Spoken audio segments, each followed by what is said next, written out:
Bendice su vida, su salud, sus fuerzas, su familia.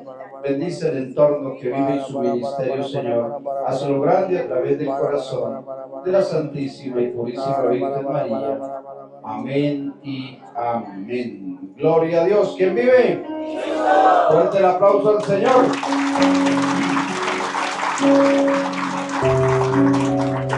Por favor, tomen asiento en este momento.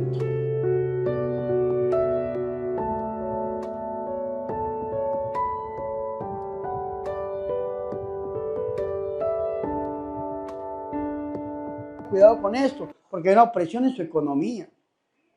Padre, yo estoy acostado, durmiendo, como el método fiel cristiano, y yo me despierto siempre a la misma hora, Padre. Tenga cuidado con esto, porque el diablo puede estar oprimiendo en la madrugada. Padre, yo me despierto y me voy a mover y no puedo ni hablar, ni gritar, ni moverme, pero yo sé que estoy despierto. Tenga cuidado con esto, porque ya la opresión se está volviendo crónica y ya el diablo se está dejando sentir de una manera directa su vida. Se llama una opresión.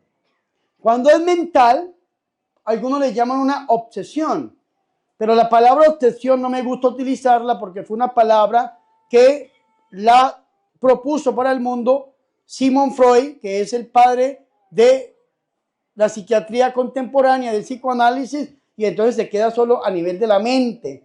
Una obsesión es mental, pero el diablo también puede atacar la mente, oprimir la mente. Cuando un pensamiento continuo no se sale de la persona, puede estar siendo oprimido en su mente. Entonces, el primer grado de ataque del demonio extraordinario se llama la opresión. Ahora viene un ataque en segundo grado que se llama la infestación. ¿Cómo se llama? ¿Y qué es la infestación? Es una opresión de segundo grado. Cuando el demonio ya se deja sentir no solamente en la vida de la persona, sino que se deja sentir en todos los acontecimientos de la vida de la persona. Un ejemplo, la infestación tiene 4 momentos. Primero, infestación vegetal. ¿Qué significa la infestación vegetal? Cuando el demonio ataca a través de la naturaleza o ataca la naturaleza para dañar al hombre. Usted es campesino igual que yo, pero tal vez usted tiene arroz y usted dice, Padre, ¿qué será que le cayó una plaga al arroz? Padre, ¿qué será que sobre este arroz no llueve? Aquí, Padre, de aquí para allá llueve, pero llega a mi territorio y deja de llover. No sé si les ha pasado eso. Eso se llama una infestación vegetal, cuando el demonio ataca la naturaleza para dañar al hombre. Y sobre todo para dañar la economía del hombre. Estamos en el campo y aquí es muy fácil saber cuándo se engusana, cuándo le llega una plaga, cuándo pasa algo. ¿Y qué pasa en la ciudad? Pues bueno, pongamos un ejemplo. Usted es una mujer y usted se consiguió un hombre así como yo, romántico, y entonces le regaló unas rosas y al otro día amanecieron marchitas, podridas, dañadas. Cuidado con esto porque hay una infestación a través de la naturaleza. ¿Me hago entender o no? O a través de huracanes, de vendavales, de inundaciones, de todo ataque a través de la naturaleza en contra del hombre. Segundo ataque, infestación animal. ¿Cómo se llama? ¿Qué es la infestación animal? Es cuando el demonio ataca los animales. Padre, yo soy ganadero y entonces estoy encerrando el ganado y se me mató una novilla, un maute, una vaca, padre. Padre, el perro se me murió, la perra se enfermó, el pájaro, padre, la gallina. Ojo con esto. Aquí en la Granja La Inmaculada una vez nos hicieron un ataque terrible y empezaron a morirse los animales. Terrible, porque tenemos enemigos muy santos, hombres de Dios, sacerdotes, ministros, obispos, lo que sea, pero enemigos muy malos. Brujos, brujas, hechiceros. Y lanzaron una brujería terrible que se estaban muriendo los animales y tocó echar el demonio a través del exorcismo de la oración. Entonces usted tiene en su casa un animalito, un animal doméstico, un gato, un perro. Y resulta que el gato y el perro recibió este ataque del demonio y se muere. ¿Sí me hago entender o no? Se engusana el animal, se llama infestación animal. Tercer ataque de infestación o tercer grado se llama la infestación local. ¿Cómo se llama? Vamos a repetirla. Infestación vegetal, infestación animal e infestación local. ¿Qué significa la infestación local? Es cuando el lugar queda contaminado por el demonio. Usted cometió el error, el infortunio, de conocer un brujo, una bruja, un hechicero, un adorador del demonio, un chamán, llámelo como llame. Hoy en día hay una confusión muy tremenda con Gregorio Hernández, un ejemplo. Gregorio Hernández, que están tratando de subirlo a los altares, ¿no? De beatificarlo. Gregorio Hernández es un santo. Bueno, ahorita es un beato. Va a ser santo, católico de Venezuela. Pero lo que hacen las personas malas con la imagen de Gregorio Hernández no es de Dios. Ay, que los hermanos espiritistas de Gregorio Hernández que me operan. Ojo con eso, porque lo llevan a pactar con el demonio. Ay, padre, usted está satanizando a Gregorio Hernández. No, a usted, que es el que va donde los espiritistas y el que hace la brujería y la hechicería. Tenga cuidado con eso. Tenga discernimiento. Usted lleva un brujo a su casa y entonces este brujo lo lleva a usted a que usted cometa un pecado de idolatría. En México le dan culto a la muerte, en Argentina a Gauchito Gil, en Venezuela a el negro Felipe, el indio Guateporo, la india no sé qué, la María Leonza y el Gregorio Hernández y los espiritistas. Escúcheme muy bien, usted lleva al brujo, al chamán. Hoy en día que está tan de moda la Pachamama y entonces la gente está por allá y lleva al chamán allá que le haga el riego y le haga el entierro y le pase la hierba, su casa puede quedar contaminada por el demonio. Y entonces cuando la casa queda contaminada por el demonio, se llama infestación local. La gente empieza a sentir cosas raras en la casa. La gente empieza a sentir mucho frío y se enferman de la vía respiratoria. Empiezan a haber divisiones al interior de la familia. Se pelean como perros y gatos y mantienen a toda hora en discusión. Empieza a haber ruina. La economía empieza a menguarse, las cosas empiezan a perderse. Usted no encuentra las llaves del carro ni de la casa, va a salir, va a rezar el rosario, no encuentra el rosario, ni la Biblia, ni el libro, las cosas se pierden. Sencillamente en su casa hay una infestación local, pero tiene un segundo grado, cuando ya empieza a sentir usted presencias. Padre, ¿qué será que yo nunca me siento solo? Yo nunca me siento sola, siempre siento que hay alguien o algo parado al lado mío. Y entonces eso empieza a dejarse sentir. Los niños empiezan a tener amigos imaginarios. Empiezan a ver demonios pequeños, gnomos, hadas, duendes. Empiezan a ver sombras y a sentirlas. Empiezan, hermanos y hermanas, a abrirse las llaves, a cerrarse las puertas, a prenderse las luces, el televisor. Eso, hermanos, se llama una infestación local. Mírenme aquí. Lo que el diablo menos quiere es dañar una rosa, una flor. Lo que menos quiere es atacar el perro o el gato. Lo que menos quiere es atacar su casa. El diablo quiere ir por usted. Y si usted esto alrededor suyo no lo reprende, no exorciza su casa, la manda a bendecir con el sacerdote, a exorcizarla, a bendecirla, eso empieza a atacarlo a usted. Y esta infestación se llama personal. La infestación personal es cuando ya el demonio empieza a tocar a la persona, no solamente a oprimirla, sino a tocarla, a infestarla. Pero ¿cuál es el problema de una infestación personal? ¿Cuáles son los 4 tipos de ataque del demonio? Extraordinario. ¿Cuáles son? La opresión, la infestación, la vejación y la posesión. ¿Qué es una vejación?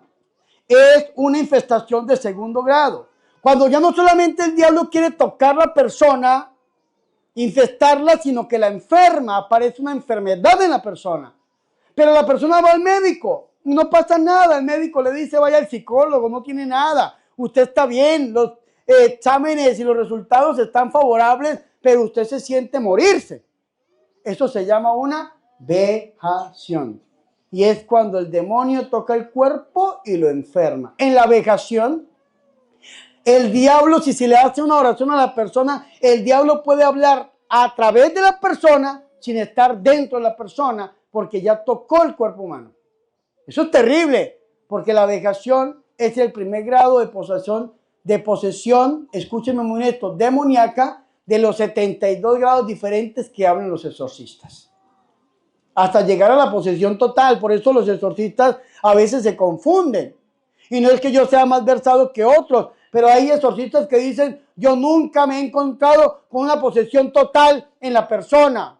Claro, para que lleguen a la posesión total, que ya es el culmen del culmen, tiene que haber 72 grados diferentes anteriores.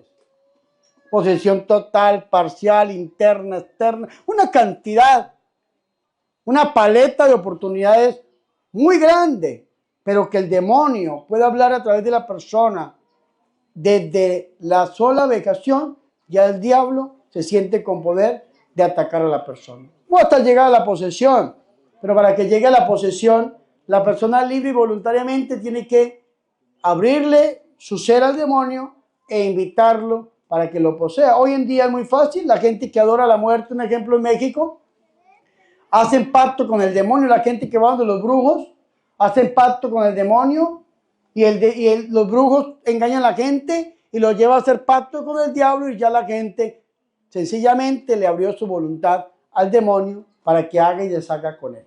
Mira qué interesante esto, desde una simple tentación hasta una posesión demoníaca. Los exorcistas dicen que no hay posesión satánica ni diabólica, porque Satanás o el diablo, que Dios lo ate y lo reprenda, es un ángel caído, transformado y deformado por su propia voluntad en un demonio.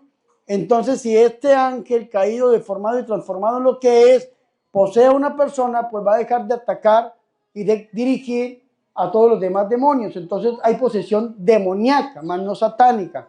Hay posesión demoníaca, más no diabólica. Los demonios son los que poseen las personas, más no el diablo ni Satanás. ¿Me hago entender? Es una teoría de los exorcistas. Ahora, el pensamiento que a mí no se me sale, y yo digo que es el tercer grado de ataque del demonio, se llama una asignación satánica. ¿Cómo se llama? Más fuerte. Por última vez. ¿Y qué significa la asignación satánica? Es cuando el diablo ya no lo puede tentar de la manera en que lo tienta, porque usted es un hombre de Dios, una mujer de Dios, y aunque nunca se le va a quitar la tentación, porque Dios no nos dice a nosotros, nos enseña que le pidamos que nos quite la tentación, sino que nos enseña es que no nos deje caer en la tentación. Aunque nunca se le va a quitar la tentación y va a ser tentado por la carne, el mundo o el diablo, ya no va a poder ejercer esa fuerza despótica en contra de usted. Entonces no lo va a poder tentar de la misma manera en que lo tentaba cuando usted estaba en la carne o en el mundo. Un ejemplo, cuando estábamos en el mundo, nos tentaba a través de la carne, la sexualidad desordenada y caíamos fácilmente. O en el mundo, nos tentaba a través de todas las apetencias humanas, mundanas, y caíamos fácilmente. Hoy en día que usted está con Cristo Jesús, el diablo viene a tentarlo a través de la carne, usted no va a caer tan fácilmente. Entonces la tentación ya no se ejerce con el mismo poder despótico en contra suya. Ahora, si usted siente una opresión y usted es un hombre de Dios, una mujer de Dios, y el diablo empieza a atacarlo a usted en la madrugada, ¿usted qué va a hacer? Pues usted se levanta y se pone a orar. Y al ponerse a orar, a levantarse a orar, a hacer guerra espiritual, combate espiritual, pelea espiritual, pues el diablo se va a tener que ir, sencillamente. Y entonces si el diablo ya no lo puede atacar con el mismo poder despótico en contra suya, con odio, a través de la tentación, ordinario o ordinariamente, ¿cómo lo ataca el diablo a usted? Y esa fue la pregunta que me resultó a mí en la oración. El diablo nos ataca a nosotros a través de lo que se conoce como la asignación satánica. ¿Y qué es la asignación satánica? Es cuando el diablo le asigna a una persona a usted para hacerlo caer o para dañarle la vida. Mueve a otra persona para que venga a hacerlo caer a usted y dañarle la vida. Y es un ataque frontal del demonio, que para mí es el tercer ataque del diablo, la asignación. Un ejemplo. Mírenme aquí. Usted educó a su hijo o a su hija bajo los valores cristianos, católicos. Usted educó a su hija bajo los valores católicos. rezar el rosario, ir a misa el domingo, estar en una vida de santidad y de piedad. El diablo se le acerca a esta niña para atacar y no puede porque tiene valores católicos. Reza el rosario, va a la misa. Entonces, ¿qué hace el demonio? Le asigna a una persona que tenga otras costumbres y a través de esas otras costumbres quita esa vida de piedad que lleva a su hija o su hijo. ¿A cuántos de ustedes les ha pasado que un hijo suyo o una hija suya con valores católicos cristianos al interior de la familia conocen a algún amigo, alguna amiga, algún novio o novia y al enamorarse de esta persona, sentir una cercanía con esta persona, se alejan de la iglesia, se alejan de Dios y empiezan a vivir cosas que usted nunca les enseñó? ¿A cuánto les ha pasado? Yo creo que a más de una persona, porque el diablo asignó a esta persona para llevar a su hijo o a su hija a caer en ese pecado específico y es un ataque directo del demonio. Un ejemplo muy palpable, un exorcista que tenga su ministerio de exorcismo, que tenga su ministerio de liberación, un fiel laico como mi cuñado Narciso, que tenga su ministerio, o el hermano José Luis. ¿Cómo hace el diablo para dañar un ministerio? Infiltra a un brujo o a una bruja al interior del grupo, que es el que trae el problema o trae la división en el grupo, una asignación satánica. Por lo general, se infiltran muchas brujas, muchos brujos en los grupos de oraciones para traer el chisme, la división, la pelea, para traer el problema, la dificultad, para traer el escándalo moral y entonces acaba completamente con los grupos, con las comunidades. ¿Cómo se llama esto? Una asignación satánica. Y ustedes me dirán, padre, bíblicamente, ¿usted cómo me puede a mí demostrar esta asignación satánica? Pues mírenme aquí. Resulta de que a mí me gusta mucho ir al griego.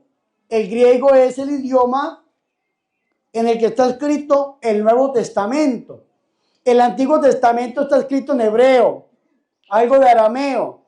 El Nuevo Testamento en griego, porque en el año 333 a.C., el gran Gregorio Magno entró a la tierra prometida, griego, y entonces desde el 333 a.C.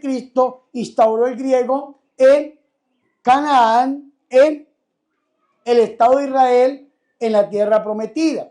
Y entonces en la época de Jesús era una época en que se hablaba griego, estaba todo en griego, pero estaba entrando el Imperio Romano. En el 63 a.C. Pompeyo había entrado a la Palestina, pero el griego todavía era el griego que se hablaba y en el que se escribía en la época. Ya después, sobre el siglo IV, que es el siglo de oro de la patrística católica, entonces empieza a entrar el latín con toda su fuerza y todo su esplendor hasta convertirse en el idioma oficial de la Iglesia Católica. Pero la Biblia, el Nuevo Testamento, está escrito en griego. Recuerden que el año 405 fue San Jerónimo, que por orden del Papa San Dámaso, el que tradujo la Biblia del griego al latín. La Septuaginta, la Biblia de los 70, fue traducida a la Vulgata, que era el idioma ya del pueblo, del vulgo. Solamente los intelectuales eran los que leían griego, porque ya se había perdido. La gente hablaba y leía latín. ¿Me hago entender o no? Y entonces, si vamos al griego, en Marcos capítulo 1, versículo 13 dice: y permaneció en el desierto 40 días siendo tentado por Satanás. Digan conmigo, tentado. Repítalo, tentado. Más fuerte. Y esta palabra tentado en la Biblia, en el griego, se dice peirazo. Peirazo. O algunos le ponen el acento en la A, peirazo. Algunos estudiosos de la Biblia. Pero esta palabra peirazo o peirazó, porque se puede leer de las dos maneras, no se queda ahí en la tentación que el Señor sufrió en el desierto por parte de Satanás directamente, sino que cada vez que la Biblia nos habla a nosotros de un enemigo que se acerca a Jesús para ponerlo a prueba, para hacerlo caer, utiliza los evangelistas la misma raíz griega, peirazo o peirazó. Les voy a poner un ejemplo. Escúchenme, mírenme aquí. El Señor Jesucristo va camino a Jerusalén. Lo estamos viendo ahorita nosotros en esta cuaresma que va entrando a Jerusalén. Ya en la Semana Santa el Señor va a entrar a Jerusalén.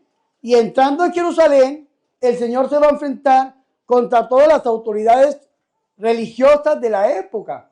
Se va a enfrentar contra los herodianos, se va a enfrentar contra los fariseos, se va a enfrentar contra los saduceos, se va a enfrentar contra los escribas, se va a enfrentar el Señor contra todos estos personajes. La Biblia, por lo general, el Evangelio de Marcos, el que estamos leyendo, tiene 16 capítulos. Los primeros 10 capítulos nos habla a nosotros de los 3 años de vida pública de Jesús. Y los siguientes 6 capítulos nos habla de los últimos 8 días de la vida de Jesús, cuando ya entra el Señor a Jerusalén y se enfrenta con esas autoridades. Para no hacerle larga mi idea, porque yo no vine a traerles una gran predicación el día de hoy, pero yo quiero hoy, hermanos, que ustedes vayan conmigo en el ministerio de Jesús en Jerusalén. Marcos capítulo 11, versículo 1 en adelante. Vamos a poner nuestros ojos en las controversias. Vamos a encontrar un ejemplo. Marcos 12, 13. Dice el tributo debido al César. Vea lo que dice la Biblia, escúcheme. Y envían hacia él algunos fariseos y herodianos para casarlo en alguna palabra. ¿Palabra de Dios? ¿Para qué los envían? ¿Para qué? Para casarlo en alguna palabra. Esa palabra casarlo, tentarlo, ponerlo a prueba, buscar su caída, es la misma raíz peirazo, es decir, para tentarlo. Si usted va conmigo al Evangelio de San Mateo, en el capítulo 22, versículo de el 1 en adelante, vamos a ver aquí, Mateo en el capítulo 22, versículo 15 al 22, usted va a encontrar esta misma palabra que viene de parte de los enemigos de nuestro Señor y Salvador Jesucristo. Vea lo que dice en el tributo al César. Entonces los fariseos se fueron y celebraron consejo sobre la forma de sorprenderlo en alguna palabra, y le envían sus discípulos junto con los herodianos a decirle: maestro, sabemos que eres veraz y que enseñas el camino de Dios con franqueza y no te importa por nadie, porque no mira la condición de las personas. Dinos pues, ¿qué te parece? ¿Es lícito pagar tributo al César o no? Mas Jesús, sabiendo su malicia, dijo: hipócritas, ¿por qué me tientan? ¿Por qué me tientan? ¿Qué estaba haciendo este personaje que se acercó a Jesús, o estos personajes? Estaban tentando a nuestro Señor Jesucristo. Y esta palabra tentar, peirazo, es la misma raíz griega que utiliza el evangelista en las tentaciones del desierto. Es decir, estos personajes eran asignados por el demonio para hacer caer a nuestro Señor y Salvador Jesucristo. Solamente que el Señor Jesucristo, que es Dios, y no me canso de decirlo, Jesús es Dios. Como el Señor Jesucristo es Dios, pues sabe las intenciones del corazón, y por eso dice: ¿por qué me tientan? Lo mismo que le dijo el Señor al demonio: no tentarás al Señor tu Dios, sino solamente a Él adorarás. Y entonces, ¿qué tenemos que hacer nosotros?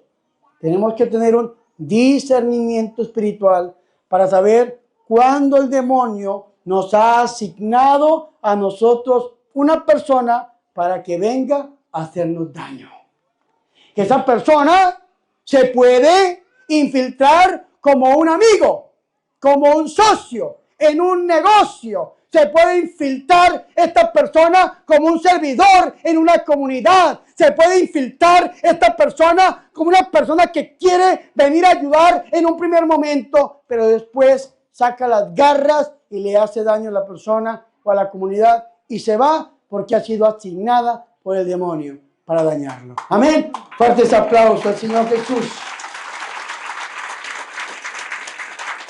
No se me sale de la mente ese pensamiento. Narciso, tenemos que abrir los ojos y ver en qué momento el diablo nos asigna una persona para tratar de acabar con la granja de la Inmaculada. O ustedes en su grupo de oración, o usted en su casa. Cuando el demonio le asigna a una persona para que dañe las buenas costumbres de su familia.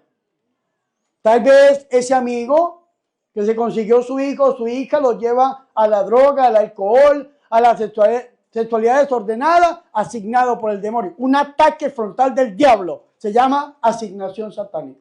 Ahora, perdónenme, yo no quiero ser arrogante, pero esta palabra, este ataque, yo fui el que le puse el nombre, o el Espíritu Santo, a través mío, porque yo leí y no he encontrado acerca de esto, no he encontrado a alguien que hable de las asignaciones satánicas.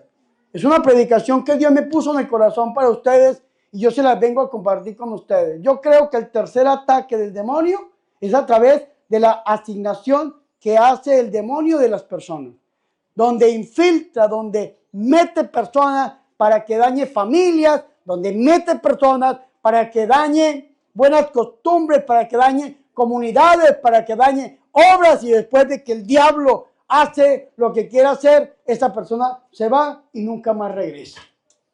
Tengan cuidado, hermanos y hermanas, y pidámosle al Señor hoy el don del discernimiento. Que la Virgen María, Madre de Dios y Madre nuestra, ruegue e interceda por nosotros. Que venga en nuestra vida y traiga con ella a San José, a los santos, a los ángeles del cielo, para que nos guarden, nos cuiden y nos protejan de todo mal. Gloria al Padre y al Hijo y al Espíritu Santo. Fuertes aplausos al Señor Jesús.